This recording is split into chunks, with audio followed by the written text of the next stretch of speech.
హల్లెలూయా. సమస్తమైన మహిమా ప్రభావములు ప్రభు అయిన యేసుక్రీస్తుకే కలుగునుగాక. ఆమేన్. మొదటి కొరింథీ పత్రిక 14వ అధ్యాయము 1 నుంచి 5 వచనాల వరకు మనం చదువుకుందాం. మొదటి కొరింథీ పత్రిక 14వ అధ్యాయము 1 నుంచి 5 వచనాల వరకు చదవండి. 14వ అధ్యాయము 1 నుంచి 5 వచనాలు, 5వ వచనం వరకు.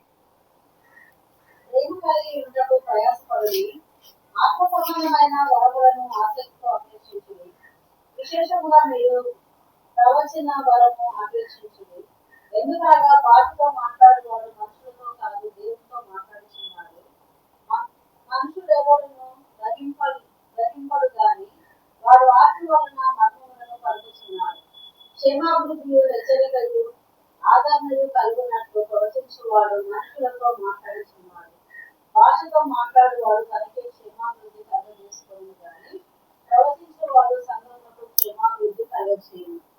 మీరందరూ భాషలతో మాట్లాడవలనని కోరుచున్నాను గాని మీరు ప్రవచింపవలనని మరి విశేషంగా కోరుచున్నాను. సంఘము క్షేమాభివృద్ధి పొందు నిమిత్తము భాషలతో మాట్లాడువాడు అర్థము చెబితేనే గాని వానికంటే ప్రవచించువాడే శ్రేష్ఠుడు.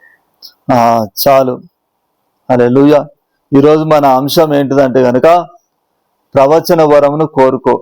మన అంశం ఏంటిది? ప్రవచన వరమును కోరుకో. హల్లెలూయా.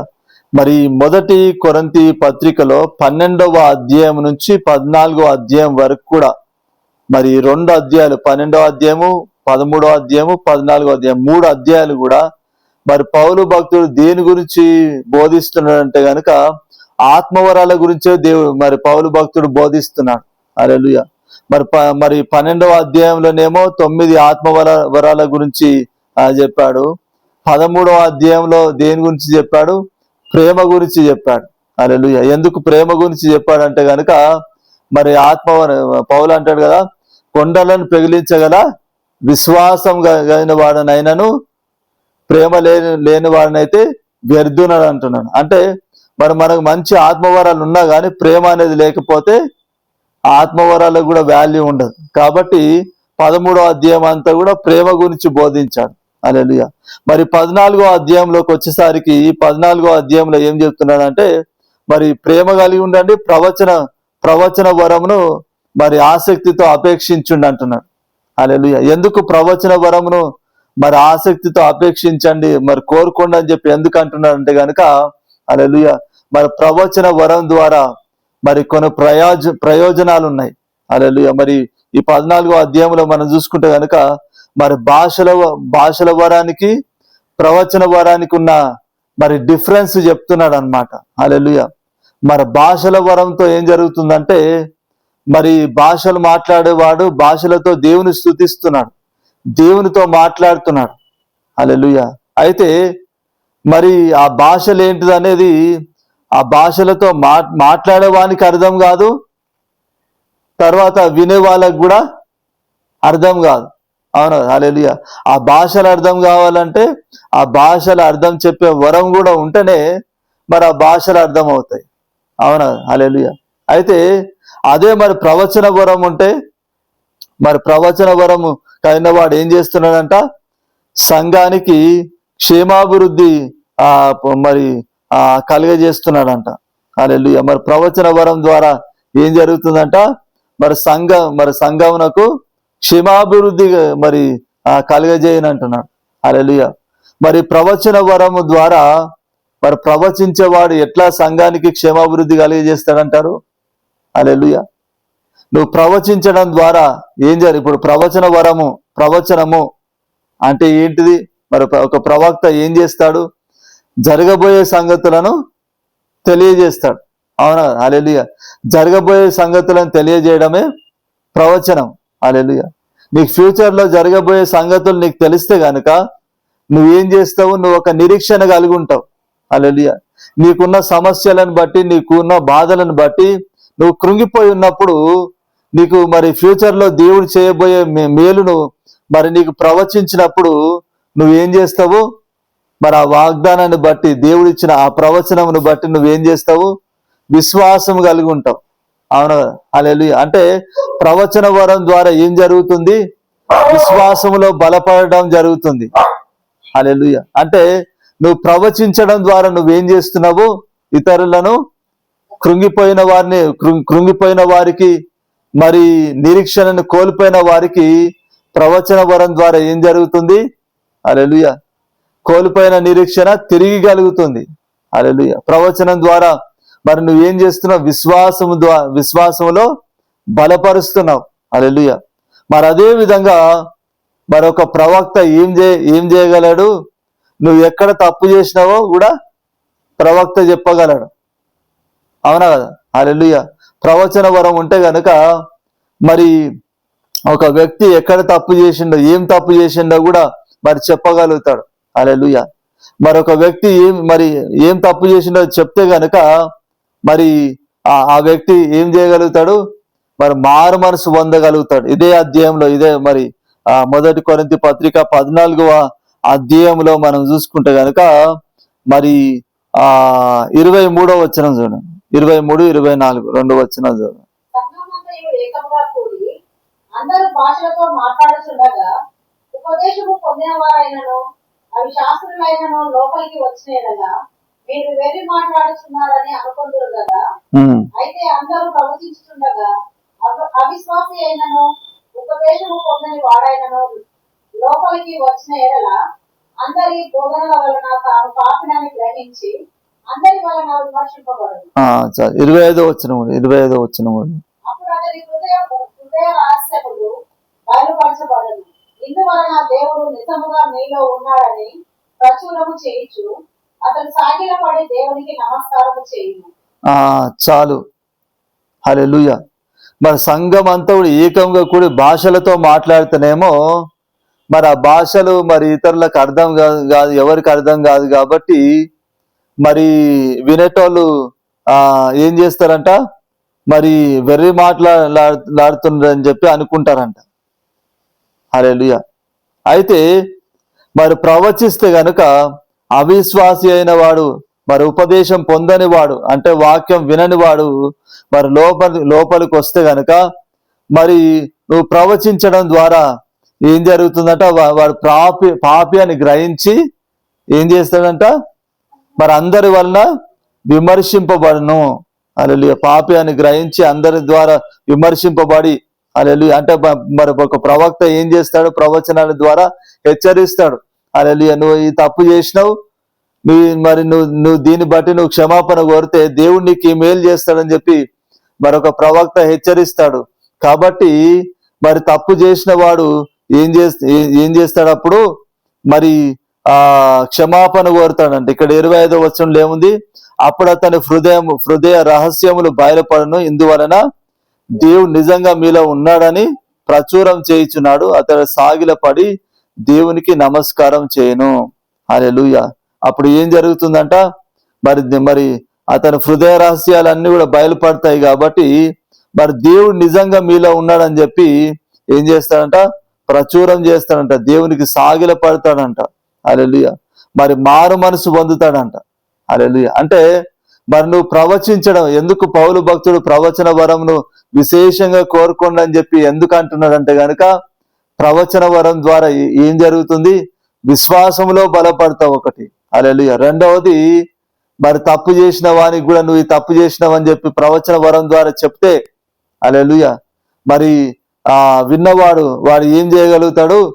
మరి వాని తప్పును వాడు తెలుసుకొని మరి సరి చేసుకొని మరి దేవుడు ఉన్నాడు. హల్లెలూయా. ఇప్పుడు ఈ వరాలనేవి దేవుడు ఎందుకు మనకిచ్చాడు? దేవుడు, హల్లెలూయా, ఈ వరాలు దేవుడు మనకు ఎందుకు ఇచ్చాడంటే మరి దేవుడు ఉన్నాడని చెప్పి ఇతరులు తెలుసుకోవడం కోసమే. హల్లెలూయా. దేవుడు ఉన్నాడు, దేవుడు నా పక్షాన ఉన్నాడని చెప్పి మరి దేవుడు శక్తిమంతుడు, యేసు ప్రభువే నిజమైన దేవుడు, శక్తిమంతుడు, మరి దేవుడు ఉన్నాడని చెప్పి మరి ప్రజలందరూ గ్రహించడం కోసమే దేవుడు వరాలు ఇచ్చాడు. హల్లెలూయా. ప్రైజ్. అంటే మరి ఈ ప్రవచన వరం ద్వారా ఏం జరుగుతుంది? మరి విశ్వాసంలో బలం పొందుకుంటారు. హల్లెలూయా.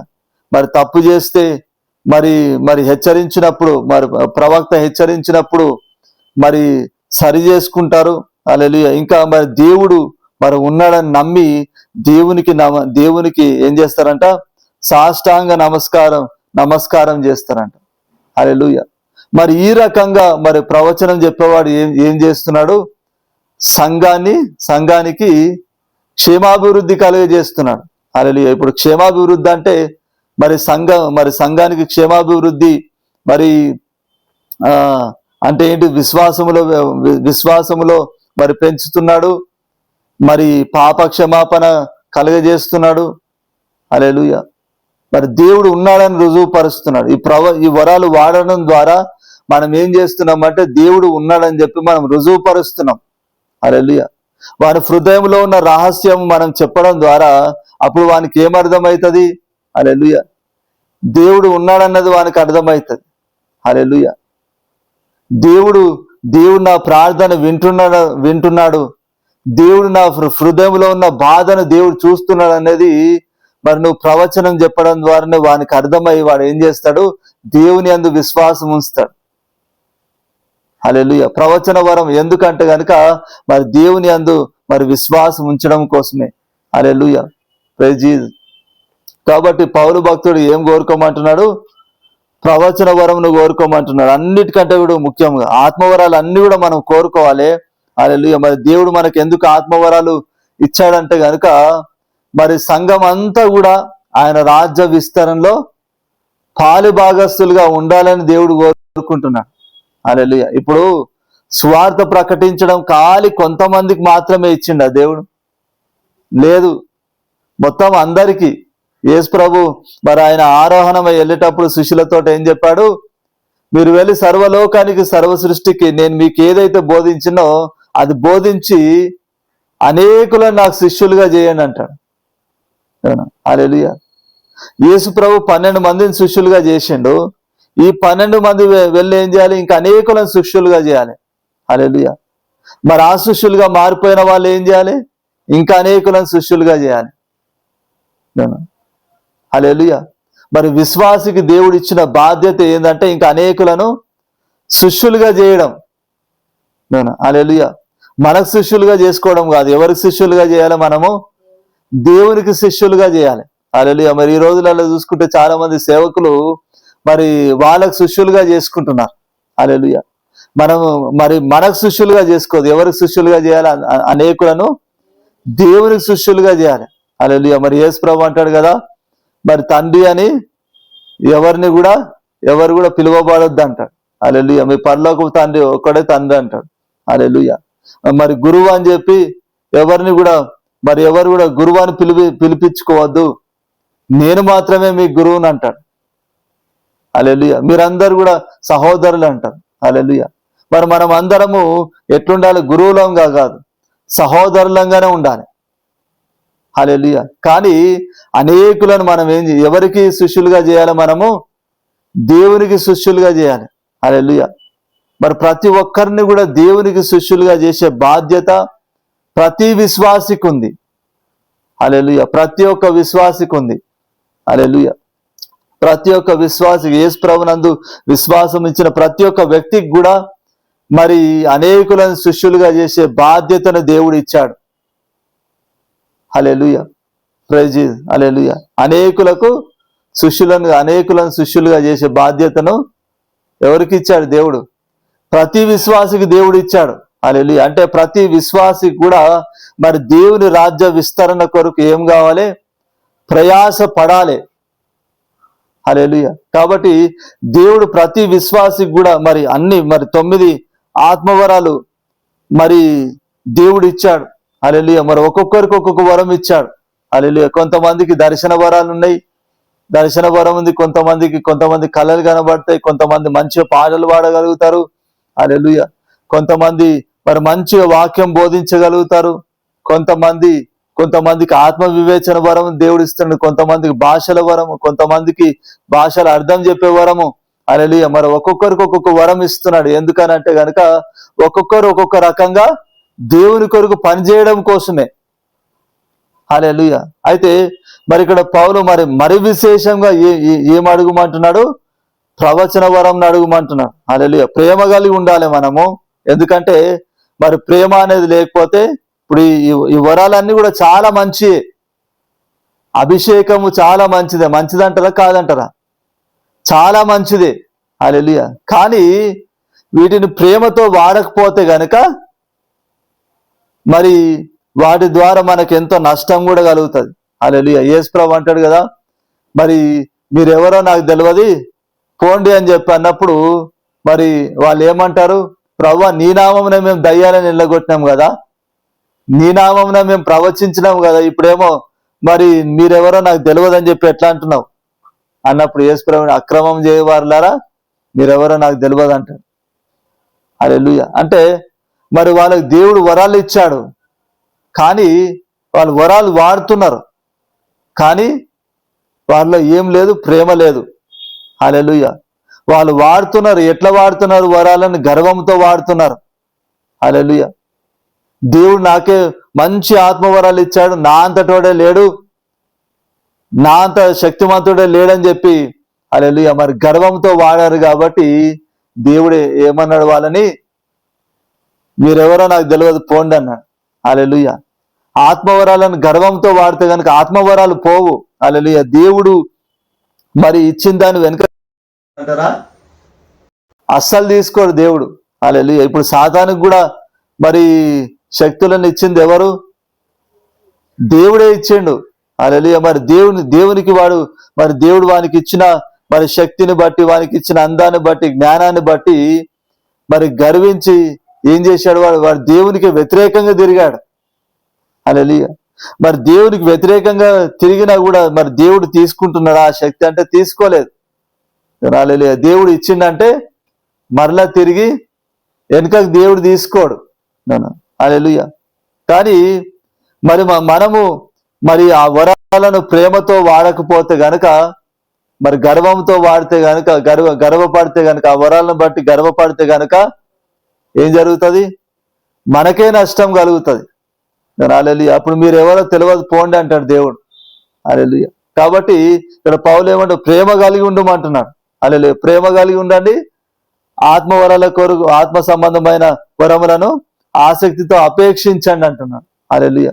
మనం ప్రేమ కలిగి ఉండాలి. ఆ ప్రేమ కలిగి ఉండి ఏం చేయాలి? ఆత్మ సంబంధమైన వరాలను కూడా ఆసక్తితో అపేక్షించాలి. హల్లెలూయా. మరి విశేషంగా దేని కోరుకోమంటున్నాడు? ప్రవచన వరమును. హల్లెలూయా. విశేషంగా దేన్ని అడగాలి? దేవుని మనము ప్రవచన వరమును అడగాలి. హల్లెలూయా. మరి దేవుడు మరి శరీర రీతిగా మరి మనకు కావలసిన వాటిని అడిగితే దేవుడు లేట్ చేస్తుండొచ్చు. హల్లెలూయా. ఇవ్వకపోవచ్చు. హల్లెలూయా. కానీ ఆత్మ సంబంధమైనవి మనం అడిగితే మాత్రము ఖచ్చితంగా దేవుడు ఇస్తాడు. హల్లెలూయా. ఎందుకంటే కనుక ఆత్మ సంబంధమైనవి ఏంటంటే దేవుని చిత్తానుసారమైనవి. హల్లెలూయా. దేవుడు ఏ ప్రార్థనకు దేవుడు జవాబిస్తాడంటే కనుక ఆయన చిత్తానుసారమైన ప్రార్థనకే దేవుడు జవాబిస్తాడు. హల్లెలూయా. నువ్వు గంట చేస్తావు, 2 గంటలు చేస్తావు, 3 గంటలు చేస్తావు ప్రార్థన. హల్లెలూయా. అయితే మరి ఆ 2-3 గంటల ప్రార్థనలో దేవుని చిత్తానుసారంగా నువ్వు ఏది అడుగుతున్నావో దానికి మాత్రమే దేవుడు జవాబిస్తాడు. హల్లెలూయా. మిగతావన్నీ కూడా వేస్టే. హల్లెలూయా. కాబట్టి మనం ఎక్కువ శాతం సాధ్యమైనంత మట్టుకు మరి దేని బట్టి మనం ప్రార్థన చేయాలి? దేవుని చిత్తానుసారంగా ప్రార్థన చేయాలి. దేవుడు ఇప్పుడు బైబిల్లో ఏదైతే దేవుణ్ణి అడుగుమని ఉందో దాన్ని బట్టే మనం ప్రార్థన చేయాలి. హల్లెలూయా. ఇప్పుడు మరి పౌలు దేని కోరుకోమంటున్నాడు? ప్రవచన వరంను కోరుకోమని చెప్తున్నాడు. హల్లెలూయా. సో ఇప్పుడు ప్రవచన వరం కొరకు నువ్వు ప్రార్థన చేస్తే కనుక దేవుడు ఏం చేస్తాడు? ఖచ్చితంగా 100% ఆ వరాన్ని దేవుడు ఇస్తాడు. హల్లెలూయా. శరీర రీతిగా నీకు కావాల్సినవి మరి దేవుడు ఇవ్వకపోవచ్చు, కానీ మరి ఆత్మ సంబంధమైనవన్నీ కూడా దేవుని చిత్తానుసారమైనవి కాబట్టి హల్లెలూయా మరి ఆత్మ సంబంధమైన వాటిని అడిగితే గనక దేవుడు అస్సలు ఆలస్యం చేయడు. హల్లెలూయా. ఆలస్యం చేయకుండా దేవుడు ఏం చేస్తాడు? దేవుడు ఇచ్చేస్తాడు. హల్లెలూయా. కాబట్టి మరి మన ద్వారా మరి అనేకులు విశ్వాసములో బలం పొందుకోవాలి. హల్లెలూయా. మరి చేసిన తప్పును బట్టి పశ్చాత్తాపపడి మరి దేవుని గురించి తెలుసుకోవాలి. ఆత్మీయంగా అభివృద్ధి చెందాలంటే మనం ఏం కోరుకోవాలి? దేవుని దగ్గర ప్రవచన వరం కోరుకోవాలి. హల్లెలూయా.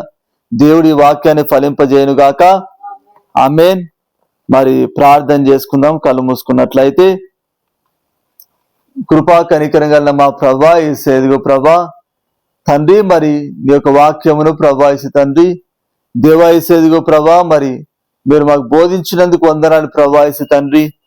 యేసయ్యా ప్రభా తండ్రి దేవా, మరి ఇదిగో ప్రభా తండ్రి దేవా యేసయ్యా ప్రభా, మరి ప్రేమ కలిగి ఉండుడి, మరి ఆసక్తితో తండ్రి మరి వరములను అపేక్షించుడు, మరి విశేషంగా మరి ప్రవచన వరమును అపేక్షించుడని మరి పౌలు భక్తుడు చెప్తున్నాడు ప్రభా. యేసయ్యా తండ్రి, యేసయ్యా ప్రభా, మరి మేమందరం కూడా ప్రభావిస్తాను మరి ప్రేమ కలిగి ప్రవచన వరము మేము కలిగి ఉన్నప్పుడే ప్రభావితండి. ఆ ప్రవచన వరం ద్వారా ప్రభావితండి అనేకులను మరి విశ్వాసములో బలపరచగలుగుతాం ప్రభావితండి. అనేకులను ప్రభావితండి యేసయ్యా ప్రభా తండ్రి, మరి అనేకులకు ప్రభావిస్తాను మరి నువ్వు ఉన్నావని తండ్రి మరి రుజువుపరుస్తాం ప్రభావితండి. యేసయ్యా ప్రభా తండ్రి, మరి అనేకులకు ప్రభావితండి మరి వాళ్ళు చేసిన తప్పును బట్టి హెచ్చరించి ప్రభా యేసయ్యా తండ్రి మరి పశ్చాత్తాప పడేవారుగా మేము చేయగలుగుతాం తండ్రి.